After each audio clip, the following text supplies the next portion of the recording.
మీకు తెలుసా, మీ భూమి రికార్డులు, పహాణీ ఆదాయ సర్టిఫికెట్లు, కుల ధృవీకరణ సర్టిఫికెట్లు, ఇంకా ప్రభుత్వ భూముల యొక్క పరిరక్షణ ఇవన్నీ ఒకే అధికారిపై ఆధారపడి ఉంటాయి. ఆ అధికారి ఎవరో తెలుసా? అదే మండల రెవెన్యూ ఆఫీసర్, అంటే ఎంఆర్ఓ లేదా తహసీల్దార్ అంటారు. తహసీల్దార్ వ్యవస్థ ఎప్పుడు ప్రారంభమైంది? దాదాపు ఎన్ని సంవత్సరాల చరిత్ర ఉంది ఈ తహసీల్దార్ వ్యవస్థకి? మొఘల్ కాలం నుండి బ్రిటిష్ కాలం వరకు, ఇప్పుడు ఉన్నటువంటి 2026 సంవత్సరం వరకు ఈ వ్యవస్థ ఎలా దినదిన అభివృద్ధి చెందుతూ వచ్చిందనే విషయం, దాంతోపాటుగా ఎంఆర్ఓకి ఉండేటువంటి అధికారాలు, బాధ్యతలు, పవర్స్ గురించి కూడా ఈ వీడియోలో మాట్లాడుకుందాం. Represented by La Lens TV. First one వచ్చేసి ఎంఆర్ఓ అంటే ఎవరు? ఎంఆర్ఓ అంటే మండల రెవెన్యూ ఆఫీసర్. ఇతను మండల స్థాయిలో రెవెన్యూ డిపార్ట్మెంట్ హెడ్. మండలంలో భూమి యొక్క రికార్డులు, పన్నుల యొక్క సర్టిఫికేట్లు, ప్రభుత్వం యొక్క భూముల వంటి విషయాలలో పర్యవేక్షణ చేస్తూ ఉంటాడు. రెండో విషయానికి వస్తే ఎంఆర్ఓ చేయాల్సినటువంటి ప్రధాన పనులు, అంటే ఎంఆర్ఓ యొక్క పనులు ప్రధానంగా 5 విభాగాలలో ఉంటాయి. ఫస్ట్ వన్ వచ్చేసి భూమి యొక్క రికార్డుల నిర్వహణ, అంటే పహాణీ లేదా అడంగల్ నమోదు చేస్తాడు. 1B రికార్డులను కూడా పర్యవేక్షించడం ఇతని యొక్క బాధ్యత. భూమి యొక్క యాజమాన్య మార్పులు మ్యూటేషన్ చేయడంలో కూడా ఎంఆర్ఓ గారి పాత్ర అనేది ఉంటుంది. వారసత్వ మార్పుల విషయంలో కూడా ఎంఆర్ఓ గారి పాత్ర ఎంతగానో ఉపయోగపడుతుంది. భూమి యొక్క సరిహద్దుల వివాదాలకు సంబంధించినటువంటి పరిష్కారాలకు సంబంధించి కూడా ఎంఆర్ఓకి బాధ్యత ఉంటుంది. రెండవ విభాగానికి వస్తే సర్టిఫికేట్లు జారీ చేయడం, అంటే ప్రజలకు అవసరమైనటువంటి కొన్ని ముఖ్యమైన సర్టిఫికేట్లు ఎంఆర్ఓ ఆఫీస్ ద్వారా మనం తీసుకోవచ్చు. అదేమిటంటే ఇన్కమ్ సర్టిఫికేట్, ఆదాయ ధృవీకరణ పత్రం. రెండోది వచ్చేసి క్యాస్ట్ సర్టిఫికేట్, కులం ధృవీకరణ పత్రం. మూడోది వచ్చేసి రెసిడెన్సీ సర్టిఫికేట్, అంటే నివాసానికి సంబంధించినటువంటి సర్టిఫికేట్. నాలుగోది వచ్చేసి లీగల్ హెయిర్ సర్టిఫికేట్. ఆరోది వచ్చేసి ఫ్యామిలీ మెంబర్ సర్టిఫికేట్, అంటే కుటుంబానికి సంబంధించినటువంటి సర్టిఫికేట్. ఇవన్నీ కూడా సర్టిఫికేట్లు జారీ చేసే విషయంలో గౌరవ తహసీల్దార్ గారి పాత్ర అనేది ఉంటుంది. మూడవ విభాగానికి వస్తే ప్రభుత్వ భూముల యొక్క పరిరక్షణ, అంటే గవర్నమెంట్ ల్యాండ్ రక్షించడం. అంటే ఎవరైనా ఎంక్రోచ్ చేసినప్పుడు, ఎవరైనా ప్రభుత్వ భూములను ఆక్రమించినప్పుడు కానీ, ప్రైవేట్ భూములను ఆక్రమించినప్పుడు కానీ తగిన చర్యలు తీసుకునే అధికారం ఎంఆర్ఓ గారికి ఉంటుంది. దాంతోపాటుగా అసైన్ ల్యాండ్స్ పర్యవేక్షణ, అంటే భూమి లేని నిరుపేద రైతులకు, భూమి లేని నిరుపేద కుటుంబాలకు వ్యవసాయం చేసుకోమని కానీ ఇచ్చినప్పుడు అలాంటి భూములను పర్యవేక్షించే స్థానంలో గౌరవ ఎంఆర్ఓ గారి యొక్క బాధ్యత ఎంతగానో ఉంటుంది. ల్యాండ్ సీలింగ్ సంబంధించినటువంటి విషయాలలో కూడా ఇతని పాత్ర ఎంతగానో ఉంటుంది. నాలుగో విభాగానికి వస్తే రెవెన్యూ వసూలు, అంటే land revenue collections, water tax collection, ప్రభుత్వ భూములు లీజుకి ఇవ్వడం వంటివి కూడా గౌరవ తహసీల్దార్ గారి ఆధ్వర్యంలో ఉంటుంది. దాంతోపాటుగా 5వ విభాగానికి వస్తే ఎన్నికల యొక్క విధులు, అంటే ఓటర్ లిస్టు తయారు చేయడం, ఎన్నికల సమయంలో రిటర్నింగ్ ఆఫీసర్, అసిస్టెంట్ రిటర్నింగ్ ఆఫీసర్గా పనిచేయడం జరుగుతుంది. అయితే ఎంఆర్ఓకు ఉండాల్సిన బాధ్యతలు ఏమిటంటే, ఎంఆర్ఓకి కొన్ని ముఖ్యమైన బాధ్యతలు ఉంటాయి. ప్రధానమైనటువంటి బాధ్యతలు ఏమిటంటే, ఫస్ట్ వన్ వచ్చేసి మండలంలో భూమి యొక్క రికార్డులను ఖచ్చితంగా నిర్వహించడం ఇతని బాధ్యత అయితే, రెండో విషయానికి వస్తే ప్రభుత్వ భూములను ఆక్రమించకుండా కాపాడటం కూడా గౌరవ ఎంఆర్ఓ గారి బాధ్యత.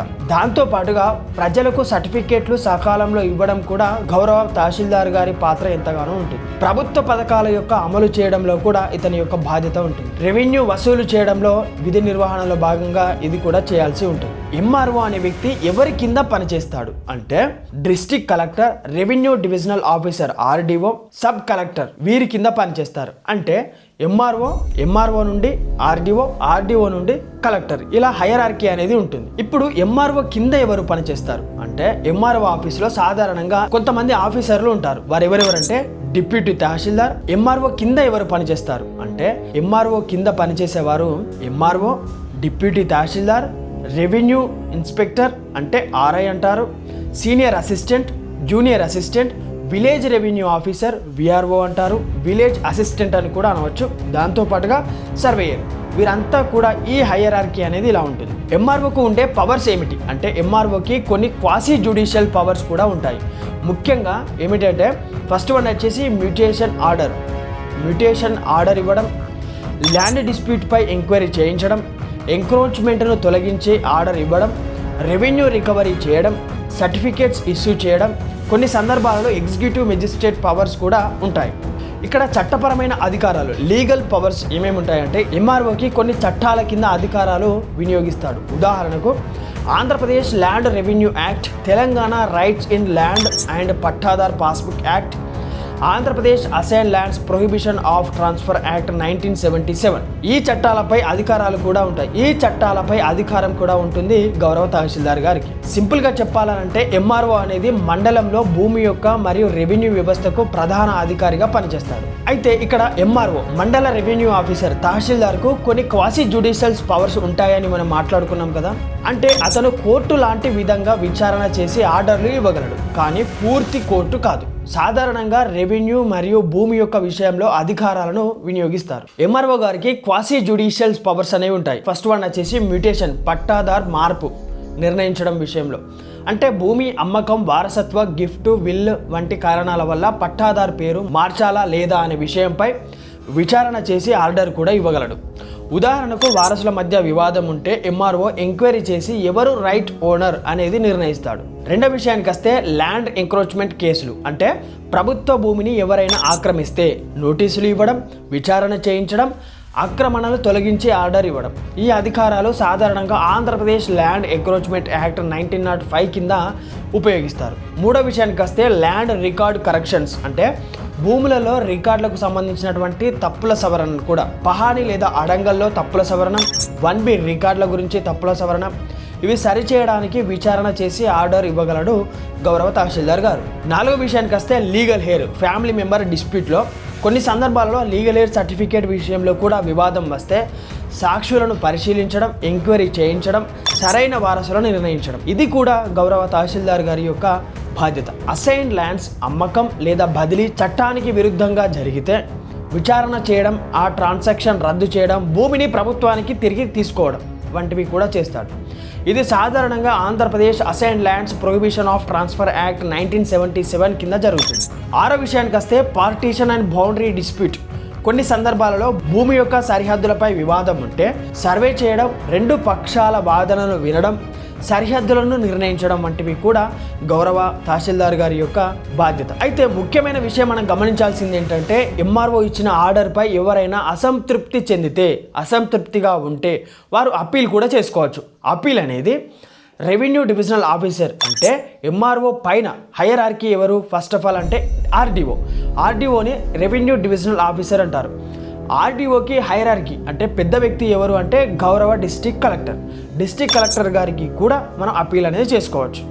ఎంఆర్ఓ మండల రెవెన్యూ ఆఫీసర్ తహసీల్దార్ వ్యవస్థ ఎప్పుడు మొదలైంది, దాదాపు ఏ సంవత్సరంలో మొదలైంది అనే విషయం. తహసీల్దార్ వ్యవస్థ మొదలు ముస్లిం పాలన కాలంలో, అంటే తహసీల్దార్ అనే పదం ఉర్దూ అనే భాష నుండి వచ్చింది. ఈ వ్యవస్థ మొదటగా మొఘల్ ఎంపైర్ కాలంలో ఉపయోగంలోకి వచ్చింది. అప్పుడు రాజ్యానికి భూమి యొక్క పన్నులు, ల్యాండ్ రెవెన్యూ వసూలు చేయడానికి ఒక అధికారిని నియమించారు. ఆ అధికారినే తహసీల్దార్ అని పిలిచేవారు. అయితే బ్రిటిష్ కాలంలో అధికారికంగా ఏర్పడింది. ఈ వ్యవస్థను పూర్తిగా అభివృద్ధి చేసింది బ్రిటిష్ ఈస్ట్ ఇండియా కంపెనీ మరియు తర్వాత బ్రిటిష్ ప్రభుత్వాలు.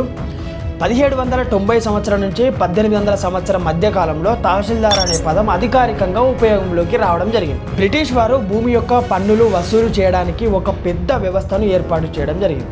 వారినే కలెక్టర్, తహసీల్దార్, విలేజ్ రెవెన్యూ ఆఫీసర్ అంటే విఆర్ఓగా నియమించబడడం జరిగింది. మండల రెవెన్యూ ఆఫీసర్ ఎంఆర్ఓ ఎప్పుడు వచ్చాడు అంటే ఆంధ్రప్రదేశ్లో పెద్ద తాలూకా నుంచి చిన్న చిన్న భాగాలుగా విభజించినప్పుడు మండల సిస్టాన్ని తీసుకురావడం జరిగింది. దీనిని 1985 మే 25 సంవత్సరంలో ఆంధ్రప్రదేశ్ ముఖ్యమంత్రి అయినటువంటి అప్పటి గౌరవ ఎన్టీ రామారావు గారు, అతను ముఖ్యమంత్రిగా ఉన్నటువంటి సమయంలో అప్పుడు తాలూకా అంటే మండల లెవెల్లో దీన్ని విభజించడం జరిగింది. ఇప్పుడు మనం తహసీల్దార్ లేదా మండల రెవెన్యూ ఆఫీసర్ ఎంఆర్ఓ అని పిలుచుకుంటాం. మనం ఒక చిన్న టైం లైన్లో చెప్పుకున్నట్లయితే 1500 సంవత్సరం నుంచి 1700 సంవత్సరంలో మొఘల్ కాలంలో రెవెన్యూ ఆఫీసర్గా ఉన్నారు. 1790 సంవత్సరం నుంచి 1800 సంవత్సరంలో తహసీల్దార్ అనే పదం అధికారికంగా ఉపయోగంలోకి వచ్చింది. బ్రిటిష్ పీరియడ్లో పూర్తిగా రెవెన్యూ వ్యవస్థ అనేది మొదలైంది. 1947 స్వతంత్రం తర్వాత కూడా కొనసాగుతూ వచ్చింది. ఇప్పుడు అంటే 1985 సంవత్సరంలో మండల సిస్టాన్ని ఎంఆర్ఓ వ్యవస్థను తీసుకురావడం జరిగింది.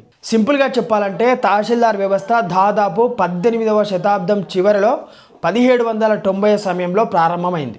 అయితే మొత్తానికి మనం వీడియో కంక్లూజన్లో మాట్లాడుకోవాల్సిన చివరి విషయం ఏంటంటే ఎంఆర్ఓ లేదా తహసీల్దార్ అనేది సాధారణంగా ప్రభుత్వ ఉద్యోగం మాత్రమే కాదు, గ్రామాల యొక్క రైతులు, భూమి యొక్క రికార్డులు, ప్రభుత్వం యొక్క భూములు మరియు ప్రజలకు ఇచ్చేటువంటి ముఖ్యమైన సర్టిఫికేట్ల వ్యవస్థ మొత్తం ఈ యొక్క అధికారి పైన చాలా వరకు ఆధారపడి ఉంటుంది. ఈ తహసీల్దార్ వ్యవస్థ భారతదేశంలో దాదాపు 200 సంవత్సరాలకు పైగా చరిత్ర కలిగి ఉంది. మొఘల్ కాలం నుండి ప్రారంభమై బ్రిటిష్ పాలనలో పూర్తిగా వ్యవస్థీకృతమై స్వతంత్రం తర్వాత కూడా ఇది అదే విధంగా కొనసాగుతూ వస్తూ ఉంది. ప్రస్తుతం మండల రెవెన్యూ ఆఫీసర్ రూపంలో ఈ యొక్క వ్యవస్థ అనేది గ్రామ స్థాయిలో పరిపాలనలో ఒక ముఖ్యమైన పాత్ర పోషిస్తూ వస్తూ ఉంది. ఇప్పటికీ అంటే ఈనాటికి 2026 సంవత్సరం నాటికి కూడా. అందుకే భూమి, రెవెన్యూ లేదా సర్టిఫికేట్లకు సంబంధించినటువంటి ఏ సమస్య వచ్చినా కూడా ప్రజలు ముందుగా వెళ్ళే అధికారి ఎవరైనా ఉన్నారు అంటే అది తహసీల్దార్ గారి ఆఫీస్. తహసీల్దార్ గారి ఆఫీసుకు వెళ్ళడమే మన యొక్క పాత్ర. ఇప్పటి వరకు ఈ వీడియోలో ఎంఆర్ఓ అంటే ఎవరు, ఎంఆర్ఓ వ్యవస్థ అనేది ఎప్పుడు స్టార్ట్ అయింది, అంటే తహసీల్దార్ గారి వ్యవస్థ ఎప్పుడు మొదలైంది, భారతదేశంలో 1985 సంవత్సరంలో ఎంఆర్ఓ వ్యవస్థ అనేది మొఘల్ సామ్రాజ్యం నుంచి బ్రిటిష్ సామ్రాజ్యం వరకు, బ్రిటిష్ సామ్రాజ్యం నుంచి 1947 స్వతంత్రం తర్వాత కూడా కొనసాగుతూ రావడం జరిగింది. ఈ విషయాలన్నింటినీ కూడా ఈ వీడియోలో మనం మాట్లాడుకోవడం జరిగింది. ఎంఆర్ఓ వ్యవస్థ అనే విషయం గురించి ఈ వీడియోలో మనం మాట్లాడుకోవడం జరిగింది. మరో వీడియోతో మళ్ళీ కలుస్తాను. నేను మీ కొంగటి రాజు ఫ్రమ్ లాలెన్స్ టీవీ నుండి. Thank you.